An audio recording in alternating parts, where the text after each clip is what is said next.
Hello. Um, so I'm getting on here because we've been asked to share our testimonies for the Breakers Conference. And I'd love to sit here and tell you all the details. But I don't think there's any worldly words to describe what took place. I've had such an emotional roller coaster ride this weekend, and it's all been so beautiful. I can tell you the Holy Spirit showed up and hijacked it. He hijacked it for 40 minutes, 45 minutes easily on Saturday. No one could preach. No one could play instruments. It was just our voices being raised up, singing to the Lord. You could feel the winds of the Holy Spirit in the place. You could smell a sweet aroma. You could hear the screams of people being delivered. But nobody reacted. Nobody laid hands. Nobody really helped out with the deliverance. It was like nobody needed to. We were all so focused on the Lord, and just in His presence, He did it all. It was easily the coolest and best experience I have ever had in my entire life.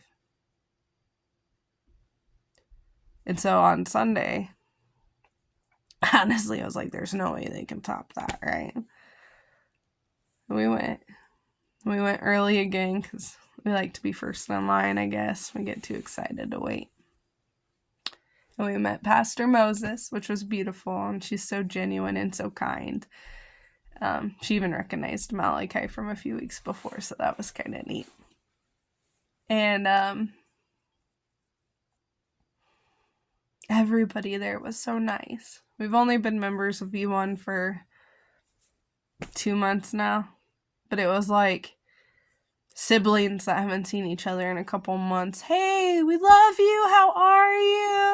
They recognized us even though we've only been around the block for a little while. And that was so refreshing.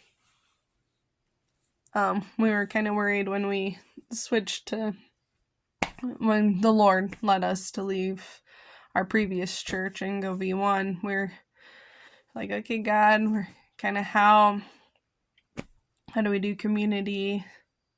And it felt like the most close community I think I've ever had. And then, we went in and sat down, and Prophet Josh gets up there and goes, sorry guys, y'all gotta leave. The fire alarms are going off, but we can't find a fire. We all thought he was joking. We thought it was just they were starting it, teasing us about, the fire falling. No. The fire alarms went off. Goodbye, me, Satan. And so we're all singing on our way out and praising the Lord. And we didn't even get all the way out of the door, and the fire marshal said it was all right. And then we go sit back down. It was beautiful. It was amazing.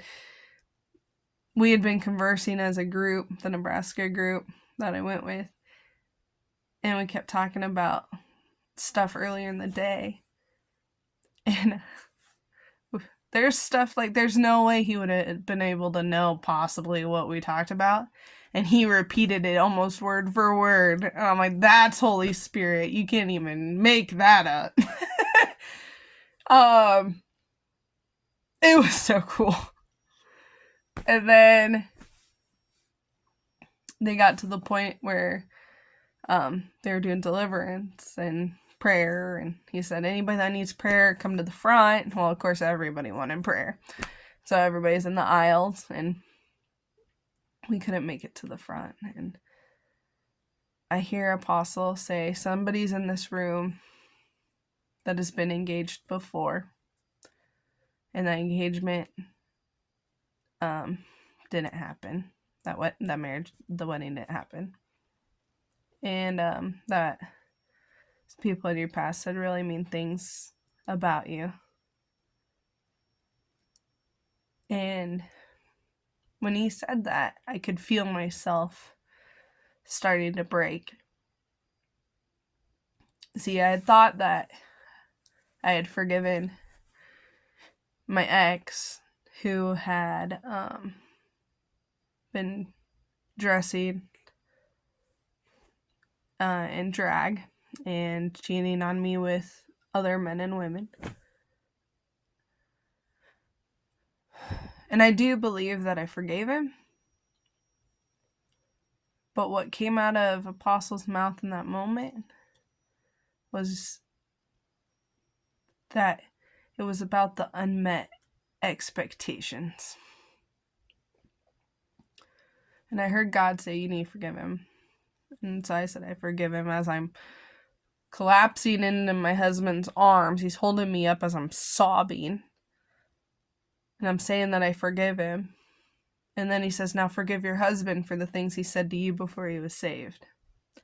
And I start sobbing even deeper, and it's not like me to cry, and it hurt, and it was powerful, and it was strong. And I said, I'm forgive you for what you said. And then he starts sobbing because, and it broke me. And I've never felt so broken and then healed at the same time. And when I got done travailing and I guess crying out,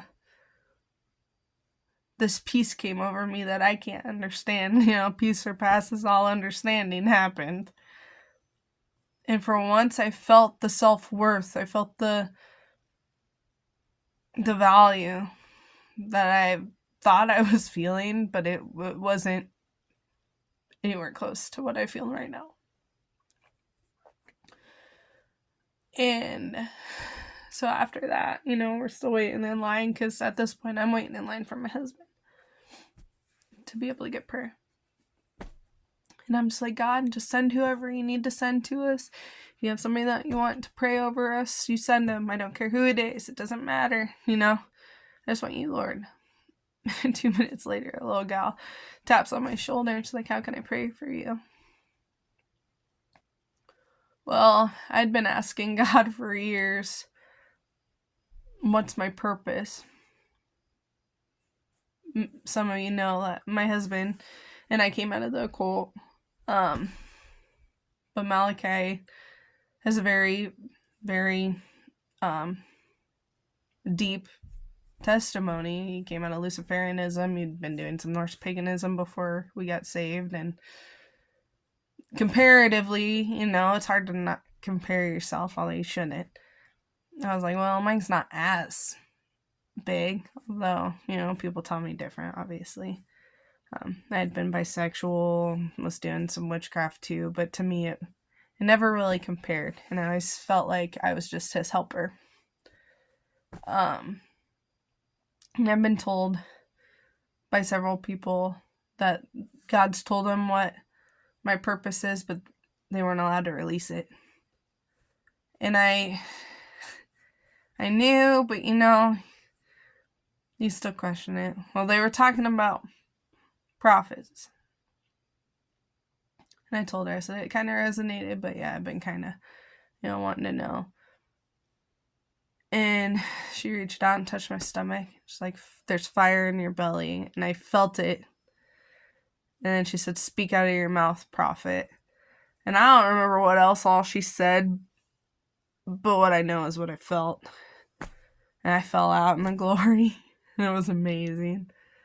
And I knew that God was confirming me. And that it took me getting through the stronghold of unmet expectations so that I could start to expect the unexpected.